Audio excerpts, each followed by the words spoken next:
بسم الله الرحمن الرحيم ألف لام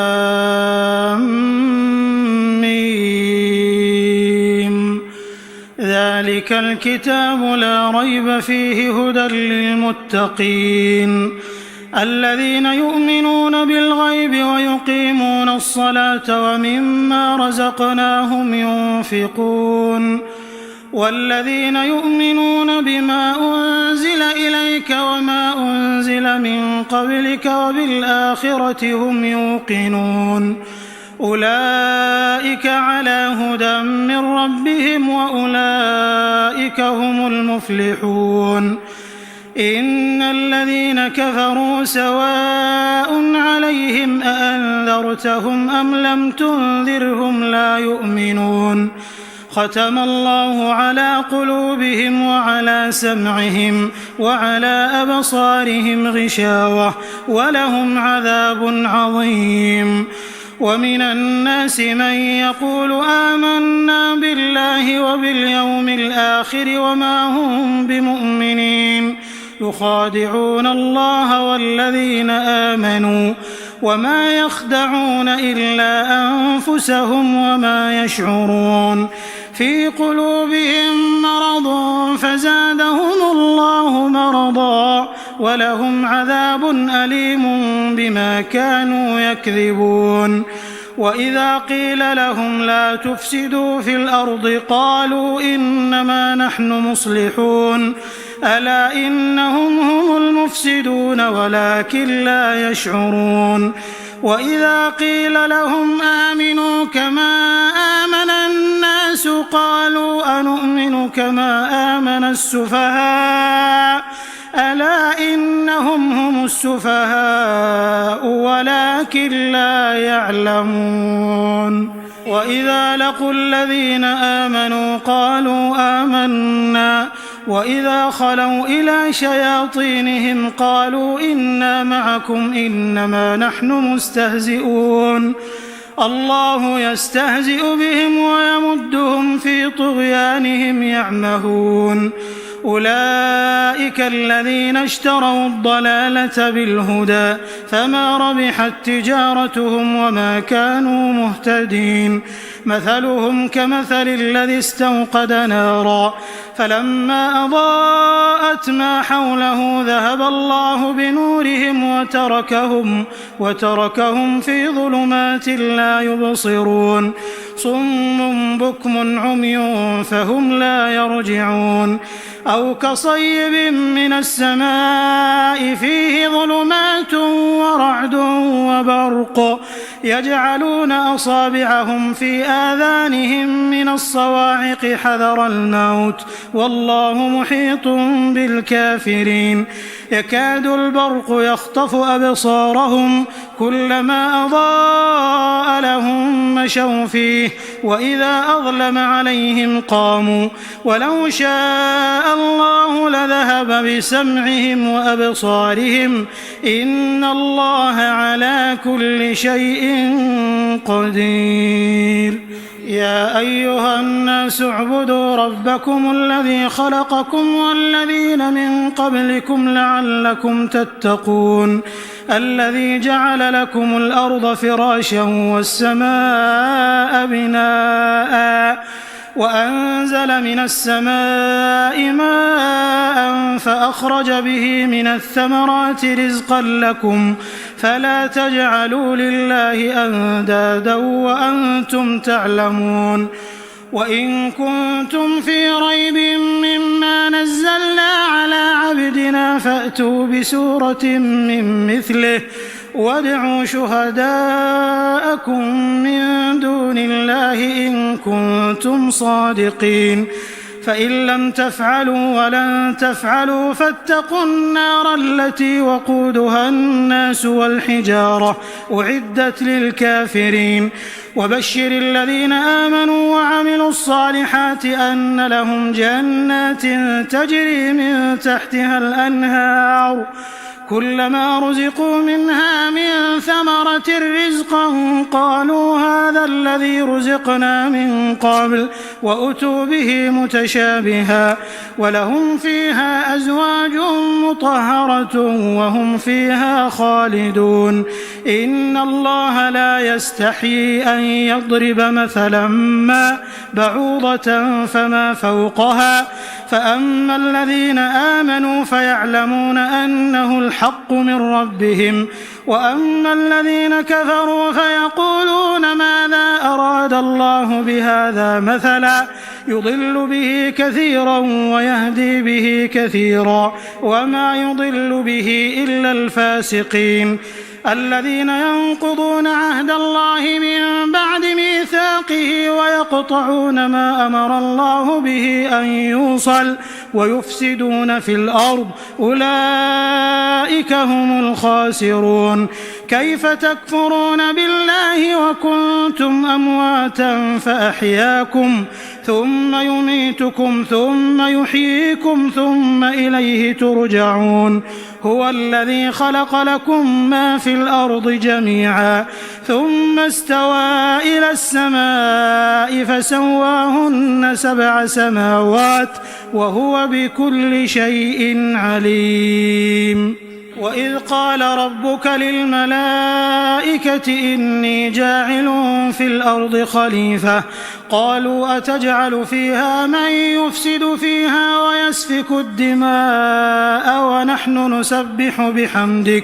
ونحن نسبح بحمدك ونقدس لك قال إني أعلم ما لا تعلمون وعلم آدم الأسماء كلها ثم عرضهم على الملائكة فقال أنبئوني بأسماء هؤلاء إن كنتم صادقين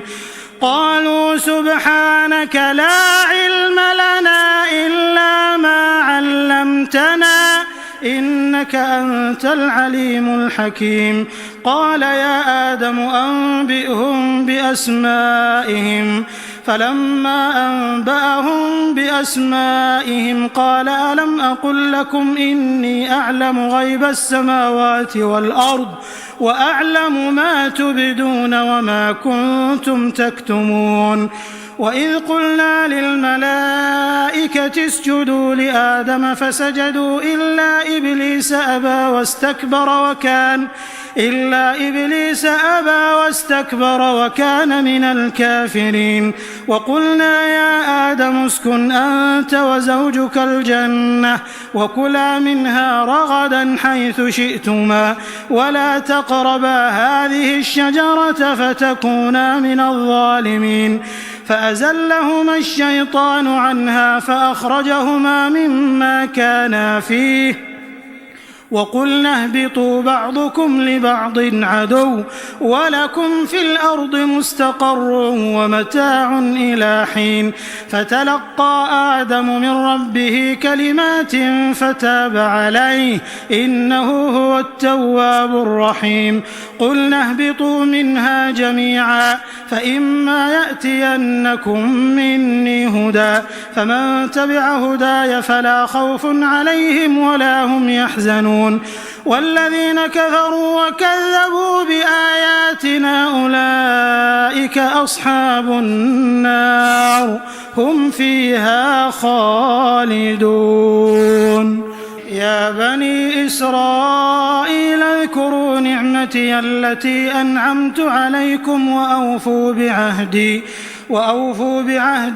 بعهدكم وإياي فارهبون وآمنوا بما أنزلت مصدقا لما معكم ولا تكونوا أول كافر به ولا تشتروا بآياتي ثمنا قليلا وإياي فاتقون ولا تلبسوا الحق بالباطل وتكتموا الحق وأنتم تعلمون وأقيموا الصلاة وآتوا الزكاة واركعوا مع الراكعين أتأمرون الناس بالبر وتنسون أنفسكم وأنتم تتلون الكتاب أفلا تعقلون واستعينوا بالصبر والصلاة وإنها لكبيرة إلا على الخاشعين الذين يظنون أنهم ملاقو ربهم وأنهم إليه راجعون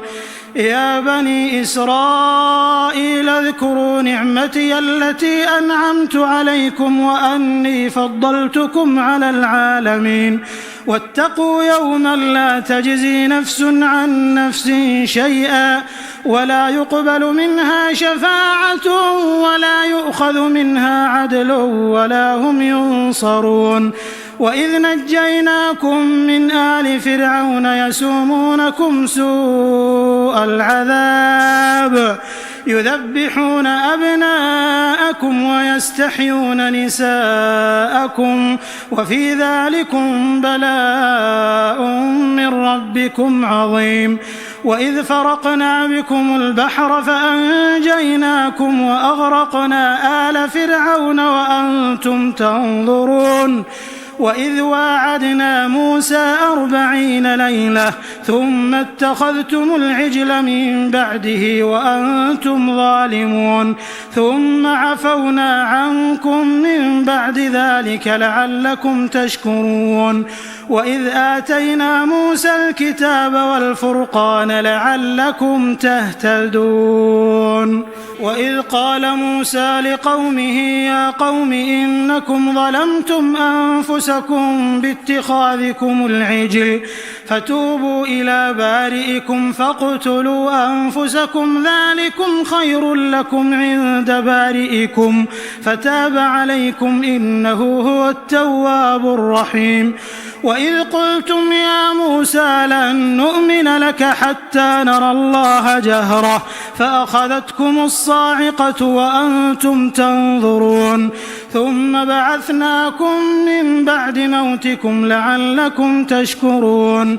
وظللنا عليكم الغمام وأنزلنا عليكم المن والسلوى كلوا من طيبات ما رزقناكم وما ظلمونا ولكن كانوا أنفسهم يظلمون وإذ قلنا ادخلوا هذه القرية فكلوا منها حيث شئتم رغدا وادخلوا الباب سجدا وقولوا حطة نغفر لكم خطاياكم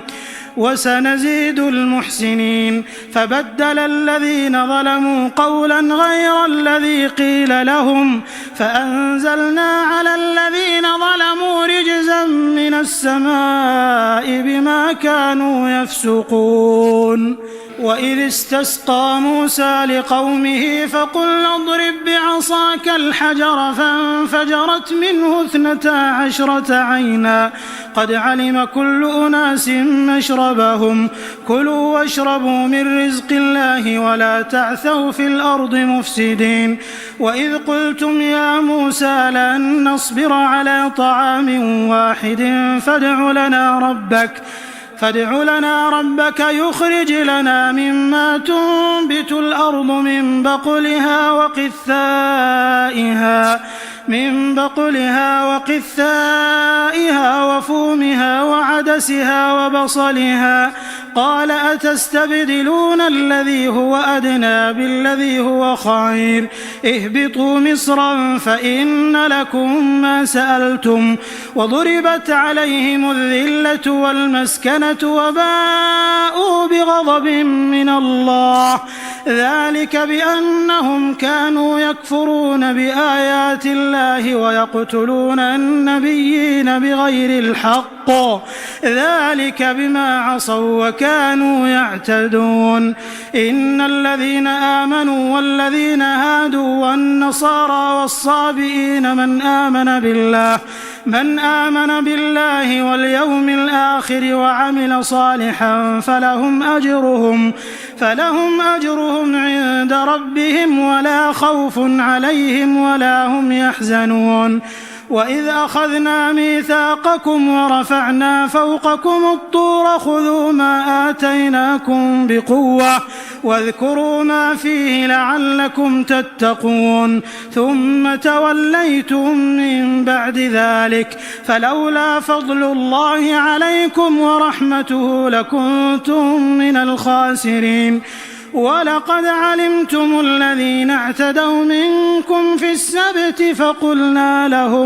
فقلنا لهم كونوا قردة خاسئين فجعلناها نكالا لما بين يديها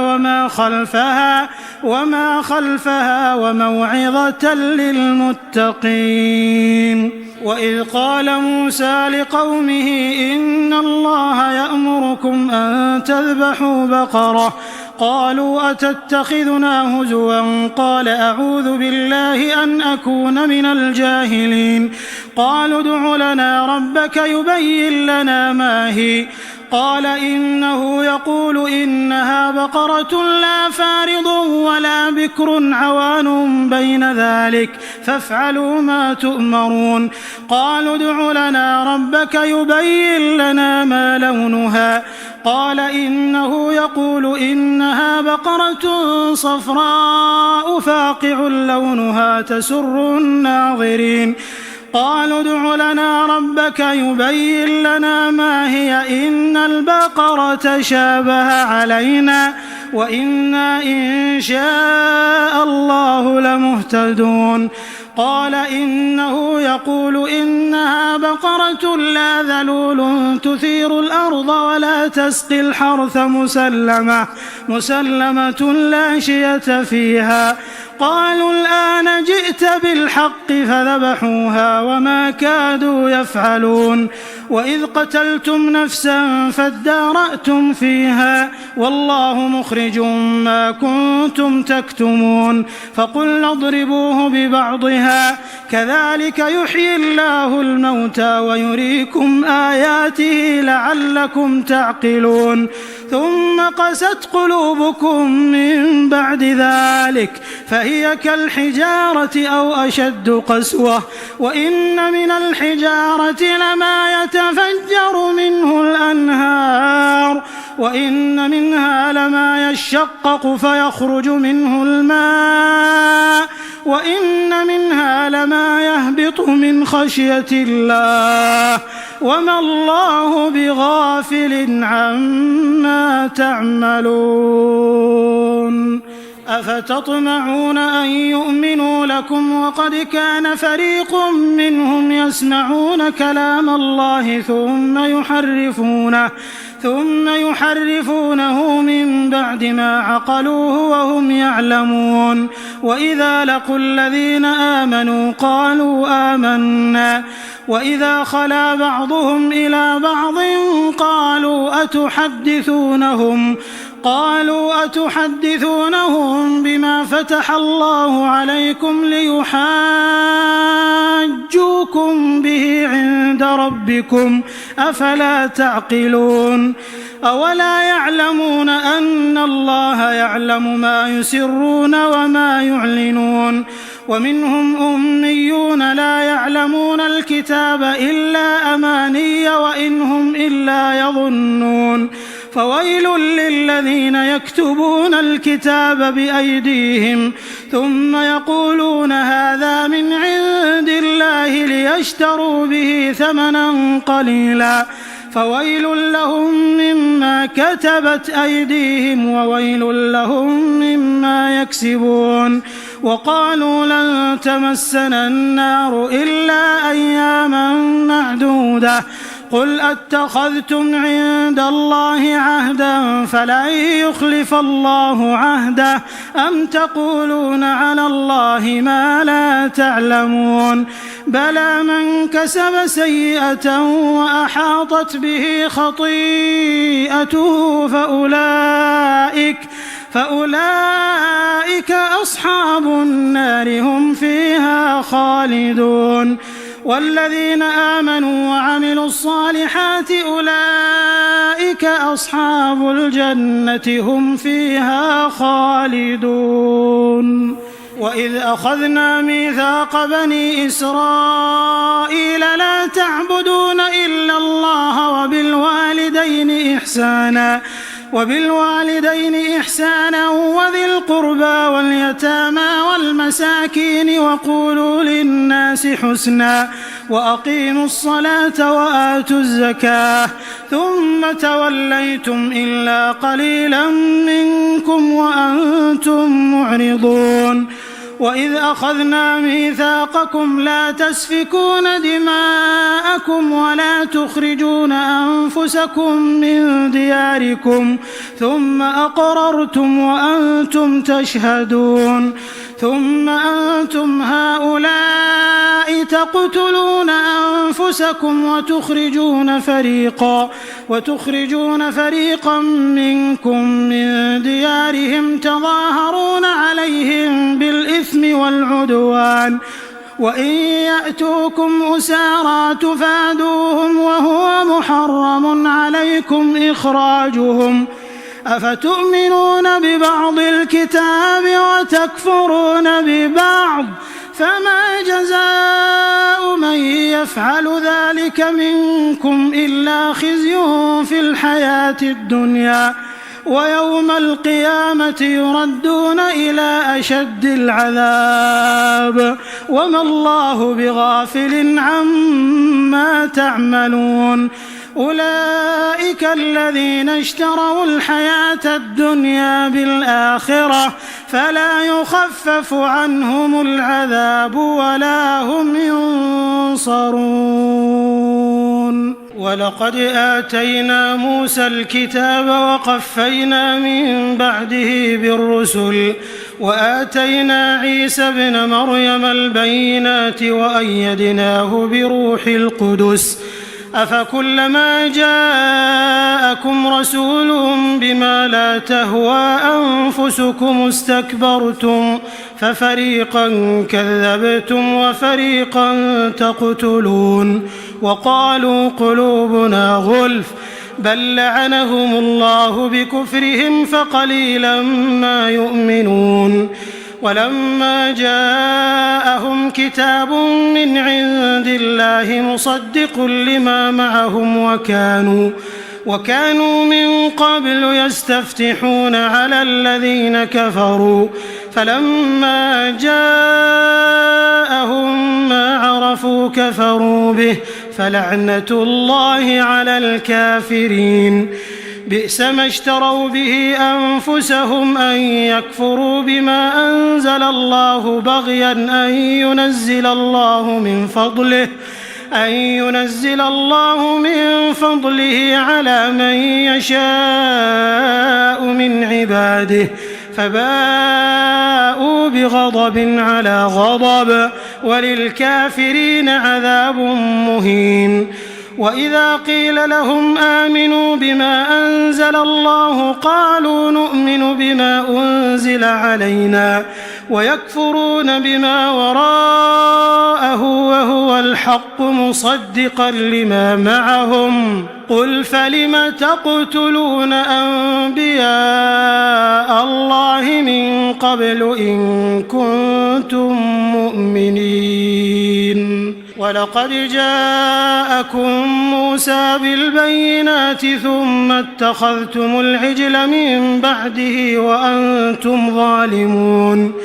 وإذ أخذنا ميثاقكم ورفعنا فوقكم الطور خذوا ما آتيناكم بقوة واسمعوا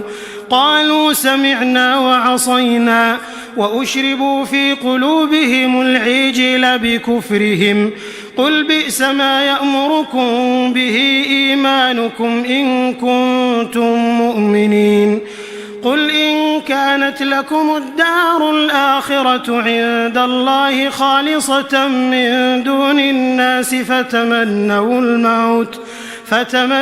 الموت إن كنتم صادقين ولن يتمنوه أبدا بما قدمت أيديهم والله عليم بالظالمين. ولتجدنهم أحرص الناس على حياة ومن الذين أشركوا يود أحدهم لو يعمر 1000 سنة وما هو بمزحزحه من العذاب أن يعمر والله بصير بما يعملون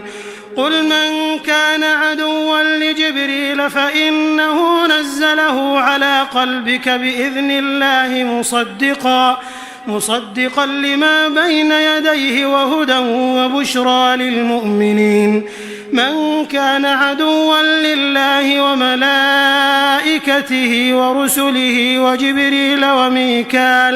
وميكال فإن الله عدو للكافرين ولقد أنزلنا إليك آيات بينات وما يكفر بها إلا الفاسقون أوكلما عاهدوا عهدا نبذه فريق منهم بل أكثرهم لا يؤمنون ولما جاءهم رسول من عند الله مصدق لما معهم نبذ فريق من الذين أوتوا الكتاب كتاب الله وراء ظهورهم كأنهم لا يعلمون واتبعوا ما تتلو الشياطين على ملك سليمان وما كفر سليمان ولكن الشياطين كفروا يعلمون الناس السحر وما أنزل على الملكين ببابل هاروت وماروت وما يعلمان من أحد حتى يقولا إنما نحن فتنة فلا تكفر فيتعلمون منهما ما يفرقون به بين المرء وزوجه وما هم بضارين به من أحد إلا بإذن الله ويتعلمون ما يضرهم ولا ينفعهم ولقد علموا لمن اشتراه ما له في الآخرة من خلاق ولبئس ما شروا به أنفسهم لو كانوا يعلمون ولو أنهم آمنوا واتقوا لمثوبة من عند الله خير لو كانوا يعلمون يا أيها الذين آمنوا لا تقولوا راعنا وقولوا انظرنا واسمعوا وللكافرين عذاب أليم ما يود الذين كفروا من أهل الكتاب ولا المشركين أن ينزل عليكم من خير من ربكم والله يختص برحمته من يشاء والله ذو الفضل العظيم ما ننسخ من آية أو ننسها نأت بخير منها أو مثلها ألم تعلم أن الله على كل شيء قدير ألم تعلم أن الله له ملك السماوات والأرض وما لكم من دون الله من ولي ولا نصير أم تريدون أن تسألوا رسولكم كما سئل موسى من قبل ومن يتبدل الكفر بالإيمان فقد ضل سواء السبيل ود كثير من أهل الكتاب لو يردونكم من بعد إيمانكم كفارا حسدا من عند أنفسهم من بعد ما تبين لهم الحق فاعفوا واصفحوا حتى يأتي الله بأمره إن الله على كل شيء قدير وأقيموا الصلاة وآتوا الزكاة وما تقدموا لأنفسكم من خير تجدوه عند الله إن الله بما تعملون بصير وقالوا لن يدخل الجنة إلا من كان هودا أو نصارى تلك أمانيهم قل هاتوا برهانكم إن كنتم صادقين بلى من أسلم وجهه لله وهو محسن فله أجره عند ربه فله أجره عند ربه ولا خوف عليهم ولا هم يحزنون. وقالت اليهود ليست النصارى على شيء وهم يتلون الكتاب كذلك قال الذين لا يعلمون مثل قولهم فالله يحكم بينهم يوم القيامة فيما كانوا فيه يختلفون. ومن أظلم ممن منع مساجد الله أن يذكر فيها اسمه وسعى في خرابها أولئك ما كان لهم أن يدخلوها إلا خائفين لهم في الدنيا خزي ولهم في الآخرة عذاب عظيم. ولله المشرق والمغرب فأينما تولوا فثم وجه الله إن الله واسع عليم. وقالوا اتخذ الله ولدا سبحانه بل له ما في السماوات والأرض كل له قانتون بديع السماوات والأرض وإذا قضى أمرا فإنما يقول له كن فيكون. وقال الذين لا يعلمون لولا يكلمنا الله أو تأتينا آية كذلك قال الذين من قبلهم مثل قولهم تشابهت قلوبهم قد بينا الآيات لقوم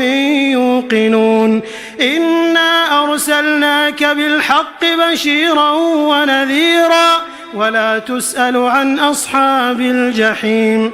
ولن ترضى عنك اليهود ولا النصارى حتى تتبع ملتهم قل إن هدى الله هو الهدى ولئن اتبعت أهواءهم بعد الذي جاءك من العلم ما لك من الله من ولي ولا نصير. الذين آتيناهم الكتاب يتلونه حق تلاوته أولئك يؤمنون به ومن يكفر به فأولئك هم الخاسرون. يا بني إسرائيل اذكروا نعمتي التي أنعمت عليكم وأني فضلتكم على العالمين واتقوا يوما لا تجزي نفس عن نفس شيئا ولا يقبل منها عدل ولا تنفعها شفاعة ولا هم ينصرون. وإذ ابتلى إبراهيم ربه بكلمات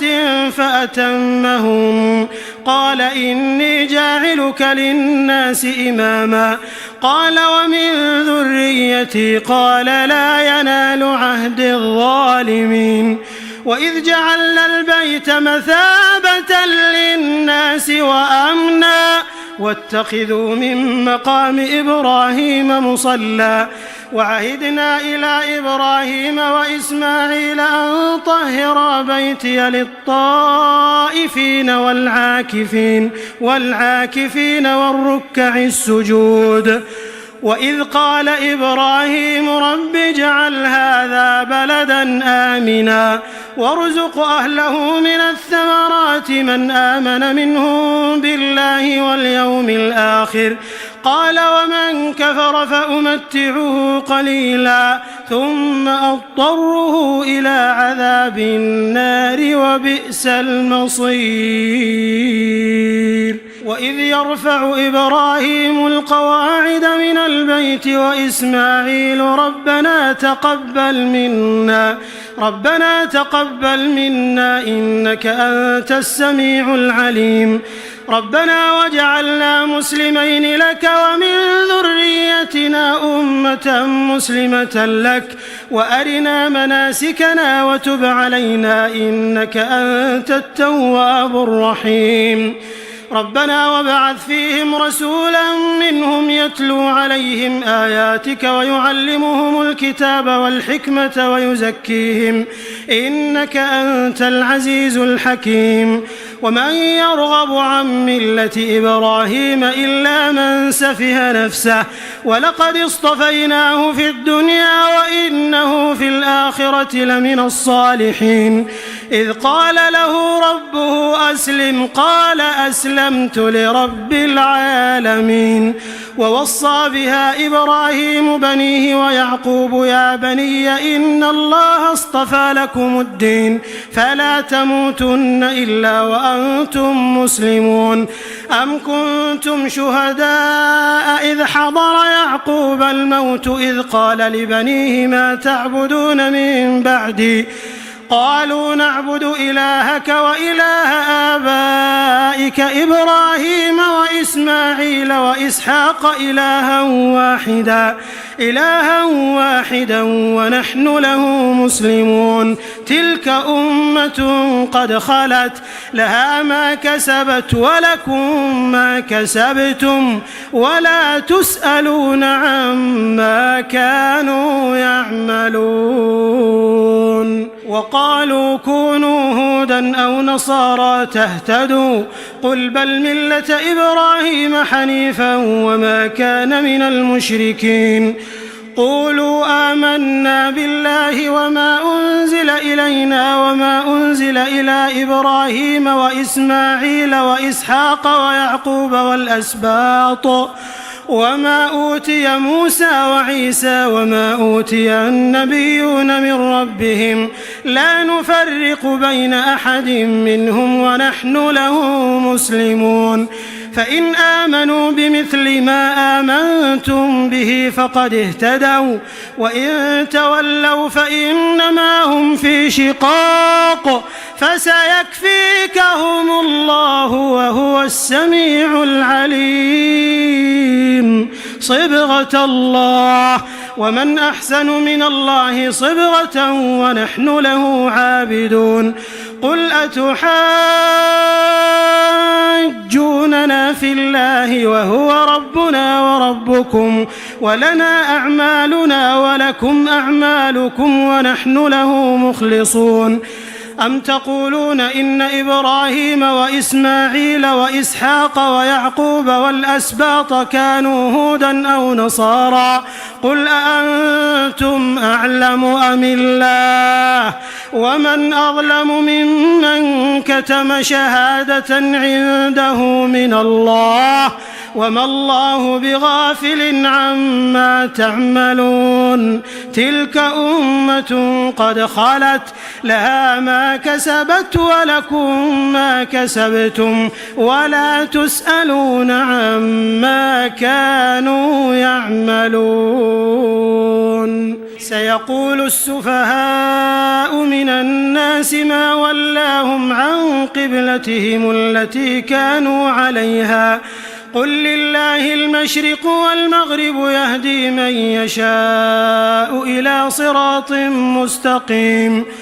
وكذلك جعلناكم أمة وسطا لتكونوا شهداء على الناس ويكون الرسول عليكم شهيدا وما جعلنا القبلة التي كنت عليها إلا لنعلم من يتبع الرسول ممن ينقلب على عقبيه وإن كانت لكبيرة إلا على الذين هدى الله وما كان الله ليضيع إيمانكم إن الله بالناس لرؤوف رحيم قد نرى تقلب وجهك في السماء فلنولينك قبلة ترضاها فول وجهك شطر المسجد الحرام وحيث ما كنتم فولوا وجوهكم شطره وإن الذين أوتوا الكتاب ليعلمون أنه الحق من ربهم وما الله بغافل عما يعملون ولئن أتيت الذين أوتوا الكتاب بكل آية ما تبعوا قبلتك وما أنت بتابع قبلتهم وما بعضهم بتابع قبلة بعض ولئن اتبعت أهواءهم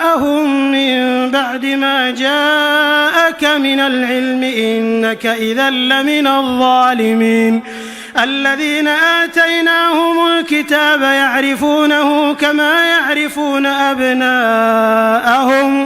وإن فريقا منهم ليكتمون الحق وهم يعلمون الحق من ربك فلا تكونن من الممترين ولكل وجهة هو موليها فاستبقوا الخيرات أينما تكونوا يأت بكم الله جميعا إن الله على كل شيء قدير ومن حيث خرجت فول وجهك شطر المسجد الحرام وإنه للحق من ربك وما الله بغافل عما تعملون ومن حيث خرجت فول وجهك شطر المسجد الحرام وحيث ما كنتم فولوا وجوهكم شطره لئلا يكون للناس عليكم حجة إلا الذين ظلموا منهم فلا تخشوهم واخشوني ولأتم نعمتي عليكم ولعلكم تهتدون كما أرسلنا فيكم رسولا منكم يتلو عليكم آياتنا ويزكيكم ويعلمكم الكتاب والحكمة ويعلمكم ما لم تكونوا تعلمون فاذكروني أذكركم واشكروا لي ولا تكفرون يا أيها الذين آمنوا استعينوا بالصبر والصلاة إن الله مع الصابرين ولا تقولوا لمن يقتل في سبيل الله أموات بل أحياء ولكن لا تشعرون ولنبلونكم بشيء من الخوف والجوع ونقص من الأموال والأنفس والثمرات وبشر الصابرين الذين إذا أصابتهم مصيبة قالوا إنا لله وإنا إليه راجعون أولئك عليهم صلوات من ربهم ورحمة وأولئك هم المهتدون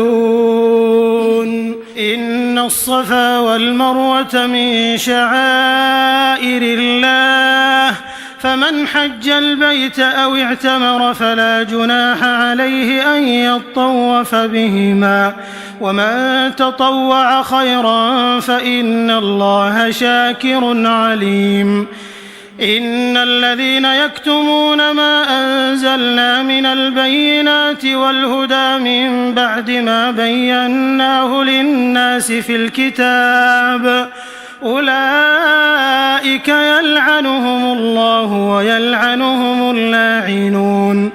إلا الذين تابوا وأصلحوا وبينوا فأولئك أتوب عليهم وأنا التواب الرحيم إن الذين كفروا وماتوا وهم كفار أولئك عليهم لعنة الله والملائكة والناس أجمعين خالدين فيها لا يخفف عنهم العذاب ولا هم ينظرون وإلهكم إله واحد لا إله إلا هو الرحمن الرحيم إن في خلق السماوات والأرض واختلاف الليل والنهار والفلك التي تجري في البحر بما ينفع الناس وما أنزل الله من السماء من ماء فأحيا به الأرض بعد موتها وبث فيها من كل دابة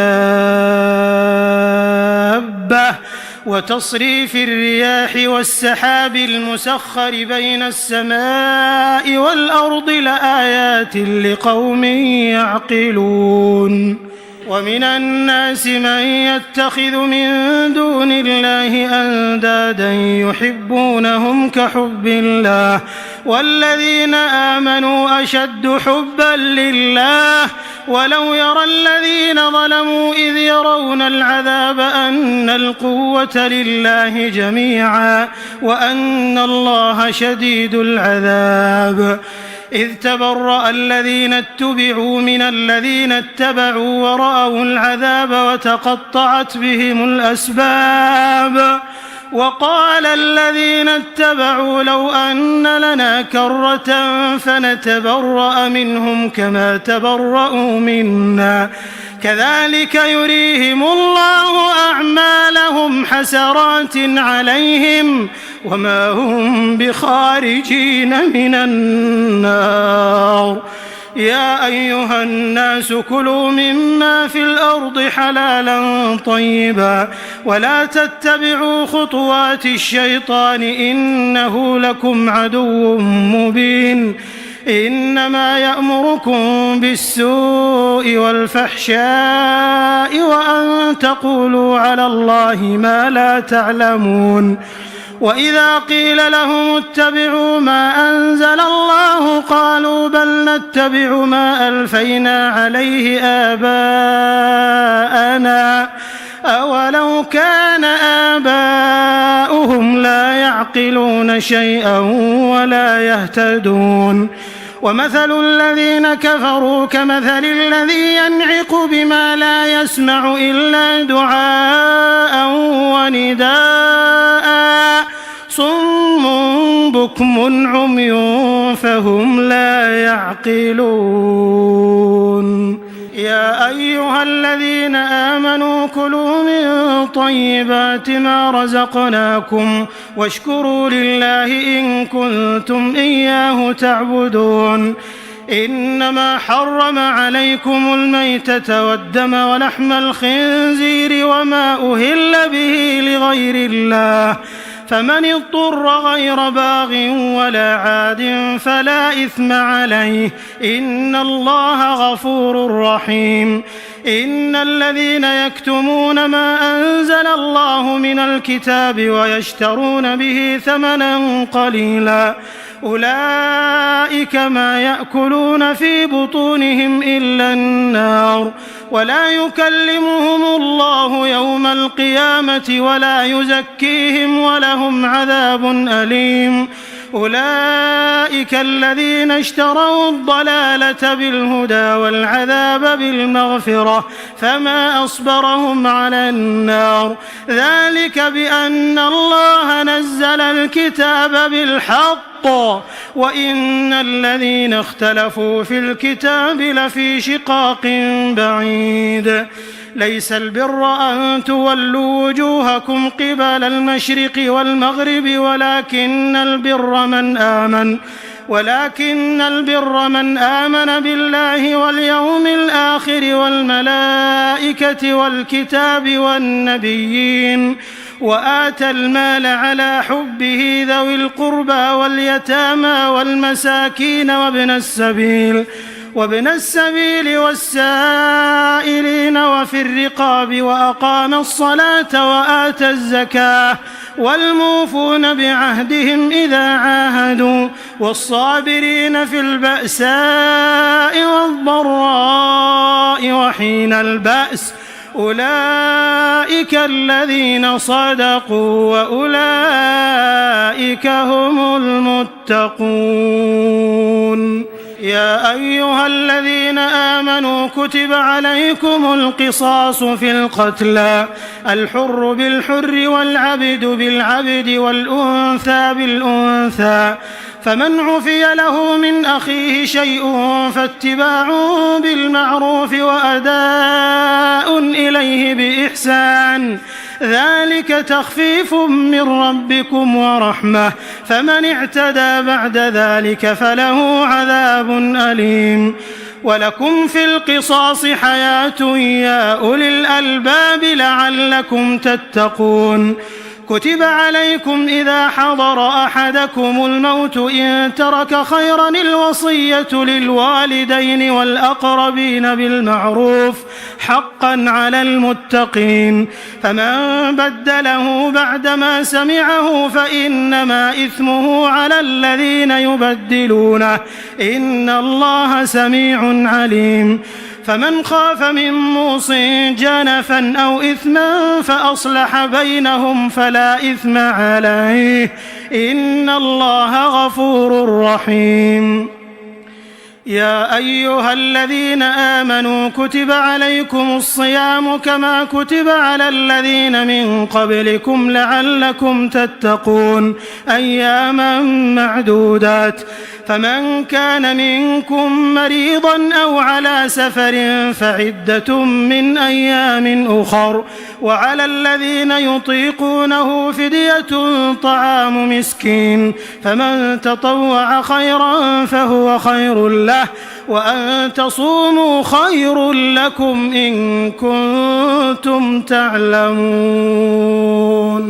شهر رمضان الذي أنزل فيه القرآن هدى للناس وبينات من الهدى والفرقان فمن شهد منكم الشهر فليصم ومن كان مريضا أو على سفر فعدة من أيام أخر يريد الله بكم اليسر ولا يريد بكم العسر ولتكملوا العدة ولتكبروا الله على ما هداكم ولعلكم تشكرون وإذا سألك عبادي عني فإني قريب أجيب دعوة الداع إذا دعان فليستجيبوا لي وليؤمنوا بي لعلهم يرشدون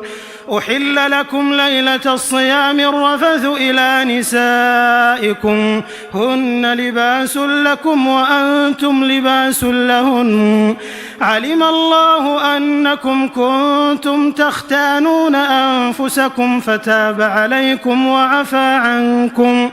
فالآن باشروهن وابتغوا ما كتب الله لكم وكلوا واشربوا حتى يتبين لكم الخيط الأبيض من الخيط الأسود من الفجر ثم أتموا الصيام إلى الليل ولا تباشروهن وأنتم عاكفون في المساجد تلك حدود الله فلا تقربوها كذلك يبين الله آياته للناس لعلهم يتقون ولا تأكلوا أموالكم بينكم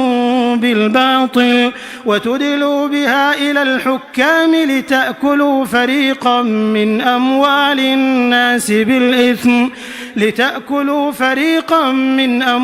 الناس بالإثم وأنتم تعلمون يسألونك عن الأهلة قل هي مواقيت للناس والحج وليس البر بأن تأتوا البيوت من ظهورها ولكن البر من اتقى وأتوا البيوت من أبوابها واتقوا الله لعلكم تفلحون وقاتلوا في سبيل الله الذين يقاتلونكم ولا تعتدوا إن الله لا يحب المعتدين وقتلوهم حيث ثقفتموهم وأخرجوهم من حيث أخرجوكم والفتنة أشد من القتل ولا تقاتلوهم عند المسجد الحرام حتى يقاتلوكم فيه فإن قاتلوكم فاقتلوهم كذلك جزاء الكافرين فإن انتهوا فإن الله غفور رحيم وقاتلوهم حتى لا تكون فتنة ويكون الدين لله فإن انتهوا فلا عدوان إلا على الظالمين الشهر الحرام بالشهر الحرام والحرمات قصاص، فمن اعتدى عليكم فاعتدوا عليه بمثل ما اعتدى عليكم، واتقوا الله واعلموا أن الله مع المتقين. وأنفقوا في سبيل الله ولا تلقوا بأيديكم إلى التهلكة وأحسنوا إن الله يحب المحسنين. وأتموا الحج والعمرة لله، فإن أحصرتم فما استيسر من الهدي، ولا تحلقوا رؤوسكم حتى يبلغ الهدي محله، فمن كان منكم مريضا أو به أذى من رأسه ففدية من صيام أو صدقة أو نسك، فإذا أمنتم فمن تمتع بالعمرة إلى الحج فما استيسر من الهدي، فمن لم يجد فصيام 3 أيام في الحج و7 إذا رجعتم، تلك 10 كاملة، ذلك لمن لم يكن أهله حاضر المسجد الحرام. واتقوا الله واعلموا أن الله شديد العقاب. الحج أشهر معلومات، فمن فرض فيهن الحج فلا رفث ولا فسوق ولا جدال في الحج، وما تفعلوا من خير يعلمه الله، وتزودوا فإن خير الزاد التقوى، واتقون يا أولي الألباب. ليس عليكم جناح أن تبتغوا فضلا من ربكم، فإذا أفضتم من عرفات فاذكروا الله عند المشعر الحرام، واذكروه كما هداكم، وإن كنتم من قبله لمن الضالين. ثم أفيضوا من حيث أفاض الناس واستغفروا الله إن الله غفور رحيم. فإذا قضيتم مناسككم فاذكروا الله كذكركم آباءكم أو أشد ذكرا. فمن الناس من يقول ربنا آتنا في الدنيا وما له في الآخرة من خلاق، ومنهم من يقول ربنا آتنا في الدنيا حسنة وفي الآخرة حسنة وقنا عذاب النار. أولئك لهم نصيب مما كسبوا والله سريع الحساب. واذكروا الله في أيام معدودات، فمن تعجل في يومين فلا إثم عليه، ومن تأخر فلا إثم عليه لمن اتقى. واتقوا الله واعلموا أنكم إليه تحشرون. ومن الناس من يعجبك قوله في الحياة الدنيا ويشهد الله على ما في قلبه وهو ألد الخصام، وإذا تولى سعى في الأرض ليفسد فيها ويهلك الحرث والنسل والله لا يحب الفساد. وإذا قيل له اتق الله أخذته العزة بالإثم فحسبه جهنم ولبئس المهاد. ومن الناس من يشري نفسه ابتغاء مرضات الله والله رؤوف بالعباد. يا أيها الذين آمنوا ادخلوا في السلم كافة ولا تتبعوا خطوات الشيطان إنه لكم عدو مبين. فإن زللتم من بعد ما جاءتكم البينات فاعلموا أن الله عزيز حكيم. هل ينظرون إلا أن يأتيهم الله في ظلل من الغمام والملائكة وقضي الأمر وإلى الله ترجع الأمور. سل بني إسرائيل كم آتيناهم من آية بينة ومن يبدل نعمة الله من بعد ما جاءته فإن الله شديد العقاب. زين للذين كفروا الحياة الدنيا ويسخرون من الذين آمنوا والذين اتقوا فوقهم يوم القيامة والله يرزق من يشاء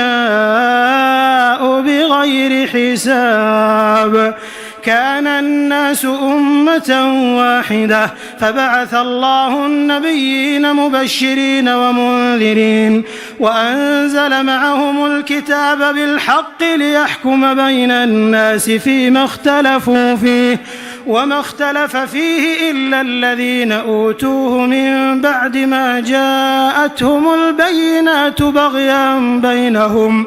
فهدى الله الذين آمنوا لما اختلفوا فيه من الحق بإذنه والله يهدي من يشاء إلى صراط مستقيم. أم حسبتم أن تدخلوا الجنة ولما يأتكم مثل الذين خلوا من قبلكم مستهم البأساء والضراء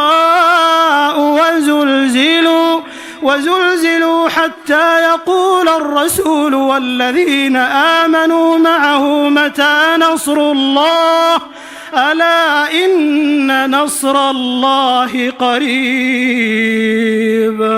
يسألونك ماذا ينفقون قل ما أنفقتم من خير فللوالدين والأقربين واليتامى والمساكين وابن السبيل وما تفعلوا من خير فإن الله به عليم. كتب عليكم القتال وهو كره لكم وعسى أن تكرهوا شيئا وهو خير لكم وعسى أن تحبوا شيئا وهو شر لكم والله يعلم وأنتم لا تعلمون. يسألونك عن الشهر الحرام قتال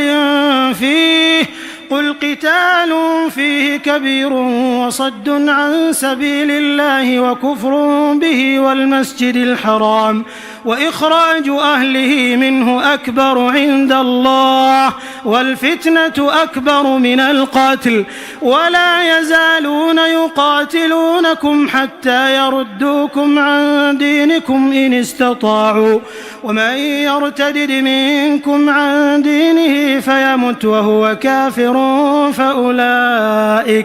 فأولئك حبطت أعمالهم في الدنيا والآخرة وأولئك أصحاب النار هم فيها خالدون. إن الذين آمنوا والذين هاجروا وجاهدوا في سبيل الله أولئك يرجون رحمة الله والله غفور رحيم. يسألونك عن الخمر والميسر قل فيهما إثم كبير ومنافع للناس وإثمهما أكبر من نفعهما ويسألونك ماذا ينفقون قل العفو كذلك يبين الله لكم الآيات لعلكم تتفكرون في الدنيا والآخرة. ويسألونك عن اليتامى قل إصلاح لهم خير وإن تخالطوهم فإخوانكم والله يعلم المفسد من المصلح ولو شاء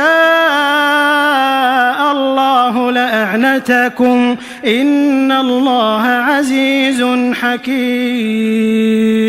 ولا تنكحوا المشركات حتى يؤمنوا ولأمة مؤمنة خير من مشركة ولو أعجبتكم ولا تنكحوا المشركين حتى يؤمنوا ولعبد مؤمن خير من مشرك ولو أعجبكم أولئك يدعون إلى النار والله يدعو إلى الجنة والمغفرة بإذنه ويبين آياته للناس لعلهم يتذكرون. ويسألونك عن المحيض قل هو أذى فاعتزلوا النساء في المحيض ولا تقربوهن حتى يطهرن فإذا تطهرن فأتوهن من حيث أمركم الله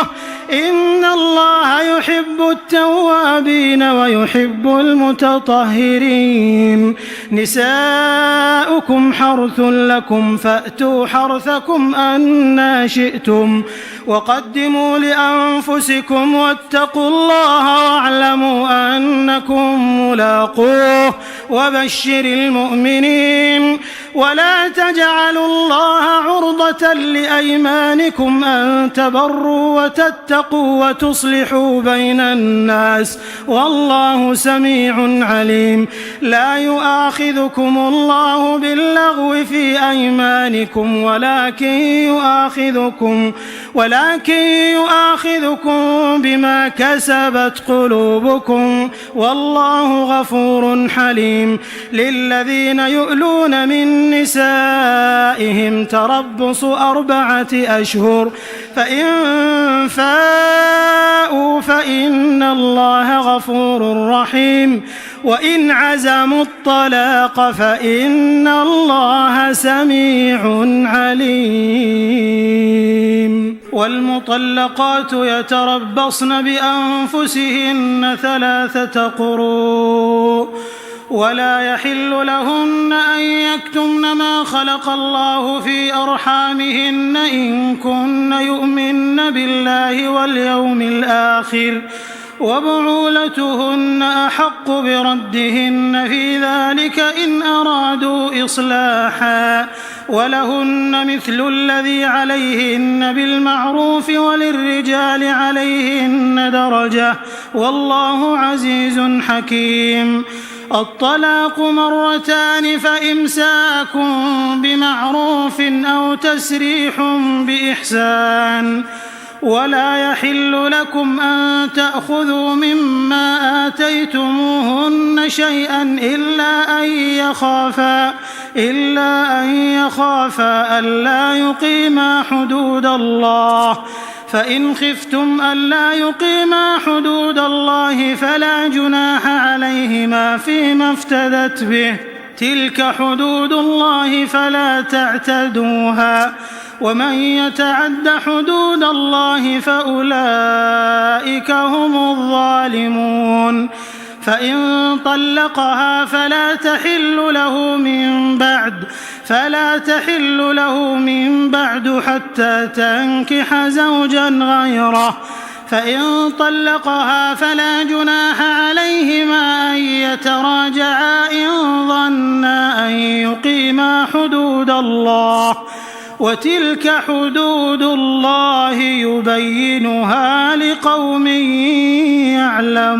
يعلمون. وإذا طلقتم النساء فبلغن أجلهن فأمسكوهن بمعروف أو سرحوهن بمعروف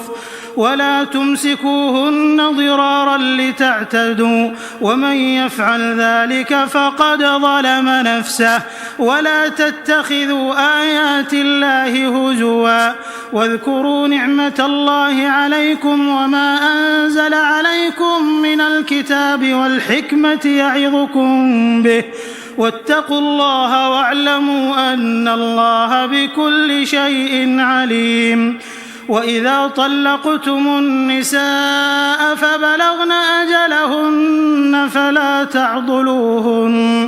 فلا تعضلوهن أن ينكحن أزواجهن إذا تراضوا بينهم بالمعروف. ذلك يوعظ به من كان منكم يؤمن بالله واليوم الآخر ذلكم أزكى لكم وأطهر والله يعلم وأنتم لا تعلمون. والوالدات يرضعن أولادهن حولين كاملين لمن أراد أن يتم الرضاعة وعلى المولود له رزقهن وكسوتهن بالمعروف لا تكلف نفس إلا وسعها. لا تضار والدة بولدها ولا مولود له بولده وعلى الوارث مثل ذلك. فإن أرادا فصالا عن تراض منهما وتشاور فلا جناح عليهما وإن أردتم أن تسترضعوا أولادكم فلا جناح عليكم إذا سلمتم ما آتيتم بالمعروف واتقوا الله واعلموا أن الله بما تعملون بصير. والذين يتوفون منكم ويذرون أزواجا يتربصن بأنفسهن 4 أشهر و10 فإذا بلغن أجلهن فلا جناح عليكم فيما فعلن في أنفسهن بالمعروف والله بما تعملون خبير. ولا جناح عليكم فيما عرضتم به من خطبة النساء أو أكننتم في أنفسكم علم الله أنكم ستذكرونهن ولكن لا تواعدوهن سرا إلا أن تقولوا قولا معروفا ولا تعزموا عقدة النكاح حتى يبلغ الكتاب أجله واعلموا أن الله يعلم ما في أنفسكم فاحذروه واعلموا أن الله غفور حليم. لا جناح عليكم إن طلقتم النساء ما لم تمسوهن أو تفرضوا لهن فريضة ومتعوهن على الموسع قدره وعلى المقتر قدره متاعا بالمعروف حقا على المحسنين. وإن طلقتموهن من قبل أن تمسوهن وقد فرضتم لهن فريضة فنصف ما فرضتم إلا أن يعفون أو يعفو الذي بيده عقدة النكاح وأن تعفوا أقرب للتقوى ولا تنسوا الفضل بينكم إن الله بما تعملون بصير. حافظوا على الصلوات والصلاة الوسطى وقوموا لله قانتين فإن خفتم فرجالا أو ركبانا فإذا أمنتم فاذكروا الله كما علمكم ما لم تكونوا تعلمون. والذين يتوفون منكم ويذرون أزواجا وصية لأزواجهم متاعا إلى الحول غير إخراج فإن خرجن فلا جناح عليكم فيما فعلن في أنفسهن من معروف والله عزيز حكيم. وللمطلقات متاع بالمعروف حقا على المتقين كذلك يبين الله لكم آياته لعلكم تعقلون.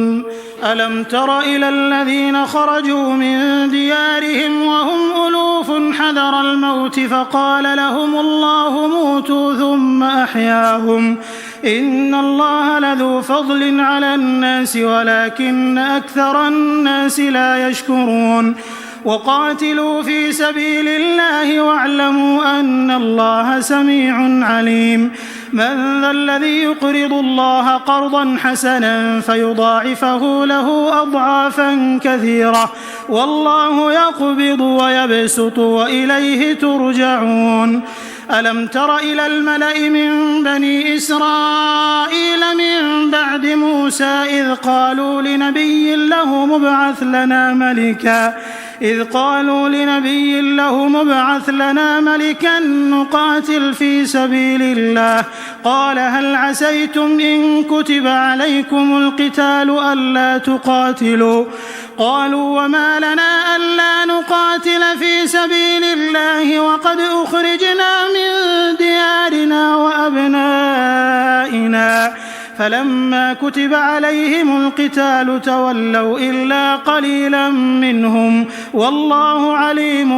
بالظالمين. وقال لهم نبيهم إن الله قد بعث لكم طالوت ملكا قالوا أنى يكون له الملك علينا ونحن أحق بالملك منه ولم يؤت سعة من المال. قال إن الله اصطفاه عليكم وزاده بسطة في العلم والجسم والله يؤتي ملكه من يشاء والله واسع عليم. وقال لهم نبيهم إن آية ملكه أن يأتيكم التابوت فيه سكينة من ربكم وبقية مما ترك آل موسى وآل هارون تحمله الملائكة إن في ذلك لآية لكم إن كنتم مؤمنين. فلما فصل طالوت بالجنود قال إن الله مبتليكم بنهر فمن شرب منه فليس مني ومن لم يطعمه فإنه مني إلا من اغترف غرفة بيده فشربوا منه إلا قليلا منهم. فلما جاوزه هو والذين آمنوا معه قالوا لا طاقة لنا اليوم بجالوت وجنوده. قال الذين يظنون أنهم ملاقو الله كم من فئة قليلة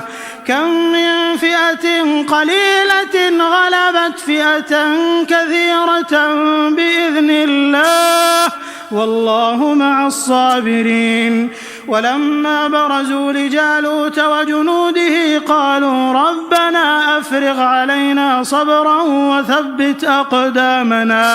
وثبت أقدامنا وانصرنا على القوم الكافرين. فهزموهم بإذن الله وقتل داود جالوت وآتاه الله الملك والحكمة وعلمه مما يشاء ولولا دفع الله الناس بعضهم ببعض لفسدت الأرض ولكن الله ذو فضل على العالمين. تلك آيات الله نتلوها عليك بالحق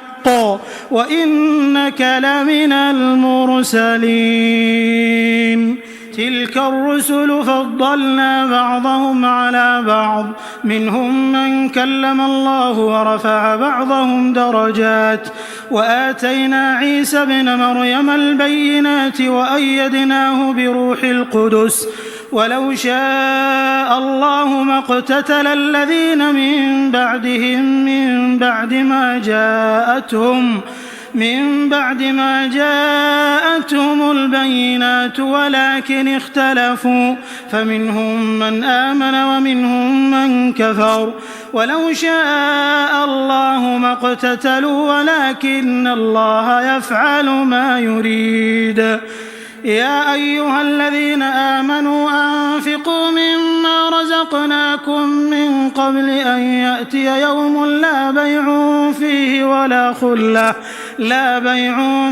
ولا خلة ولا شفاعة والكافرون هم الظالمون. الله لا إله إلا هو الحي القيوم لا تأخذه سنة ولا نوم له ما في السماوات وما في الأرض. من ذا الذي يشفع عنده إلا بإذنه يعلم ما بين أيديهم وما خلفهم ولا يحيطون بشيء من علمه إلا بما شاء وسع كرسيه السماوات والأرض ولا يؤوده حفظهما وهو العلي العظيم. لا إكراه في الدين قد تبين الرشد من الغي فمن يكفر بالطاغوت ويؤمن بالله فقد استمسك بالعروة الوثقى لا انفصام لها والله سميع عليم. الله ولي الذين آمنوا يخرجهم من الظلمات إلى النور والذين كفروا أولياؤهم الطاغوت يخرجونهم من النور إلى الظلمات أولئك أصحاب النار هم فيها خالدون. ألم تر إلى الذي حاج إبراهيم في ربه أن آتاه الله الملك إذ قال إبراهيم ربي الذي يحيي ويميت قال أنا أحيي وأميت قال إبراهيم فإن الله يأتي بالشمس من المشرق فأت بها من المغرب فبهت الذي كفر والله لا يهدي القوم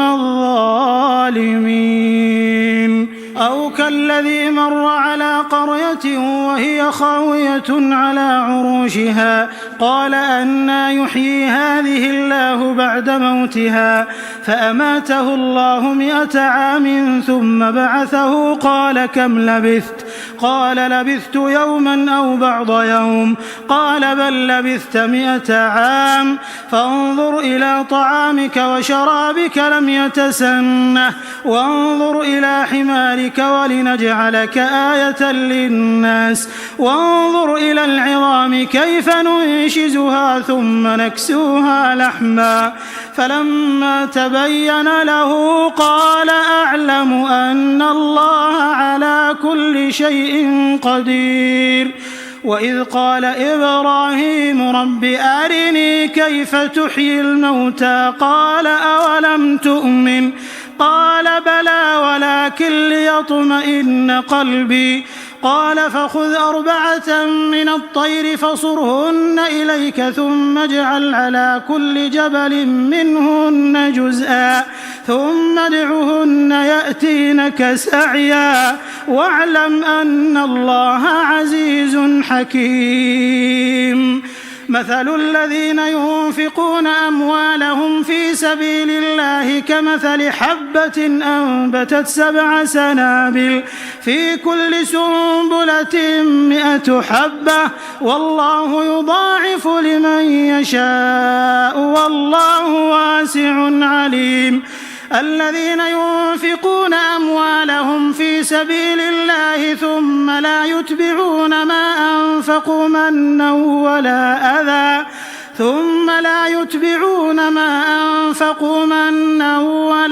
أذى لهم أجرهم عند ربهم ولا خوف عليهم ولا هم يحزنون. قول معروف ومغفرة خير من صدقة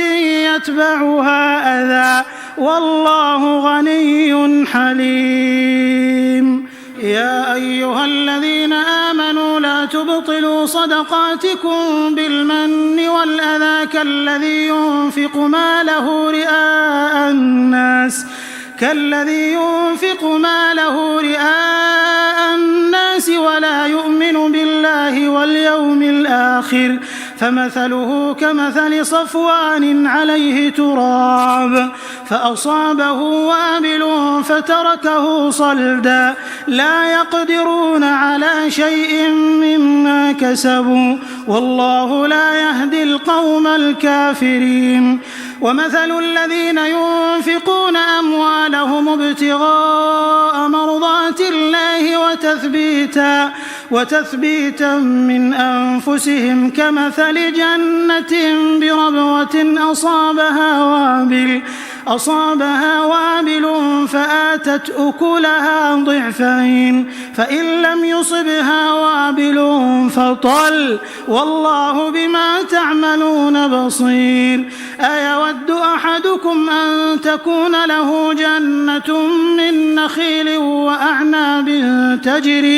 تجري من تحتها الأنهار له فيها من كل الثمرات وأصابه الكبر وله ذرية ضعفاء فأصابها إعصار فيه نار فاحترقت كذلك يبين الله لكم الآيات لعلكم تتفكرون. يا أيها الذين آمنوا أنفقوا من طيبات ما كسبتم ومما أخرجنا لكم من الأرض ولا تيمموا الخبيث منه تنفقون ولستم بآخذيه إلا أن تغمضوا فيه واعلموا أن الله غني حميد. الشيطان يعدكم الفقر ويأمركم بالفحشاء والله يعدكم مغفرة منه وفضلا والله واسع عليم. يؤتي الحكمة من يشاء ومن يؤت الحكمة فقد أوتي خيرا كثيرا وما يذكر إلا أولو الألباب. وما أنفقتم من نفقة أو نذرتم من نذر فإن الله يعلمه وما للظالمين من أنصار. إن تبدوا الصدقات فنعما هي وإن تخفوها وتؤتوها الفقراء فهو خير لكم ويكفر عنكم من سيئاتكم والله بما تعملون خبير. ليس عليك هداهم ولكن الله يهدي من يشاء وما تنفقوا من خير فلأنفسكم وما تنفقون إلا ابتغاء وجه الله وما تنفقوا من خير يوفى إليكم وأنتم لا تظلمون. للفقراء الذين أحصروا في سبيل الله لا يستطيعون ضربا في الأرض يحسبهم الجاهل أغنياء من التعفف تعرفهم بسيماهم لا يسألون الناس إلحافا وما تنفقوا من خير فإن الله به عليم. الذين ينفقون أموالهم بالليل والنهار سرا وعلانية فلهم أجرهم عند ربهم ولا خوف عليهم ولا هم يحزنون. الذين يأكلون الربا لا يقومون إلا كما يقوم الذي يتخبطه الشيطان من المس ذلك بأنهم قالوا إنما البيع مثل الربا وأحل الله البيع وحرم الربا. فمن جاءه موعظة من ربه فانتهى فله ما سلف وأمره إلى الله ومن عاد فأولئك أصحاب النار هم فيها خالدون. يمحق الله الربا ويربي الصدقات والله لا يحب كل كفار أثيم. إن الذين آمنوا وعملوا الصالحات وأقاموا الصلاة وآتوا الزكاة لهم أجرهم عند ربهم ولا خوف عليهم ولا هم يحزنون. يا أيها الذين آمنوا اتقوا الله وذروا ما بقي من الربا إن كنتم مؤمنين فإن لم تفعلوا فأذنوا بحرب من الله ورسوله وإن تبتم فلكم رؤوس أموالكم لا تظلمون ولا تظلمون. وإن كان ذو عسرة فنظرة إلى ميسرة وأن تصدقوا خير لكم إن كنتم تعلمون. واتقوا يوما ترجعون فيه إلى الله ثم توفى كل نفس ما كسبت وهم لا يظلمون. يا أيها الذين آمنوا إذا تداينتم بدين إلى أجل مسمى فاكتبوه وليكتب بينكم كاتب بالعدل ولا يأب كاتب أن يكتب كما علمه الله فليكتب وليملل الذي عليه الحق وليتق الله ربه ولا يبخس منه شيئا فإن كان الذي عليه الحق سفيها أو ضعيفا أو لا يستطيع أن يمل هو فليملل وليه بالعدل واستشهدوا شهيدين من رجالكم فإن لم يكونا رجلين فرجل وامرأتان ممن ترضون من الشهداء أن تضل إحداهما فتذكر إحداهما الأخرى ولا يأبى الشهداء إذا ما دعوا ولا تسأموا أن تكتبوه صغيرا أو كبيرا إلى أجله ذلكم أقسط عند الله وأقوم للشهادة وأدنى ألا ترتابوا إلا أن تكون تجارة حاضرة تديرونها بينكم فليس عليكم جناح ألا تكتبوها وأشهدوا إذا تبايعتم ولا يضار كاتب ولا شهيد وإن تفعلوا فإنه فسوق بكم واتقوا الله ويعلمكم الله والله بكل شيء عليم. وإن كنتم على سفر ولم تجدوا كاتبا فرهان مقبوضة فإن أمن بعضكم بعضا فليؤد الذي ائتمن أمانته وليتق الله ربه ولا تكتموا الشهادة ومن يكتمها فإنه آثم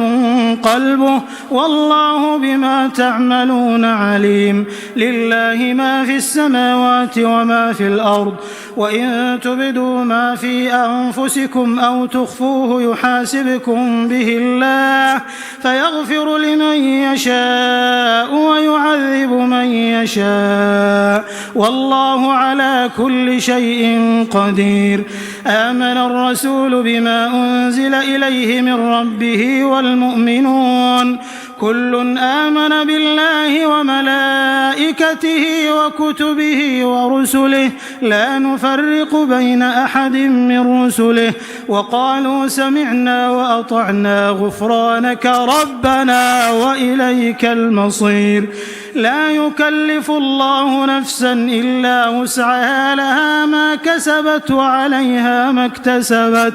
ربنا لا تؤاخذنا إن نسينا أو أخطأنا ربنا ولا تحمل علينا إصرا كما حملته على الذين من قبلنا ربنا ولا تحملنا ما لا طاقة لنا به واعف عنا واغفر لنا وارحمنا أنت مولانا فانصرنا على القوم الكافرين.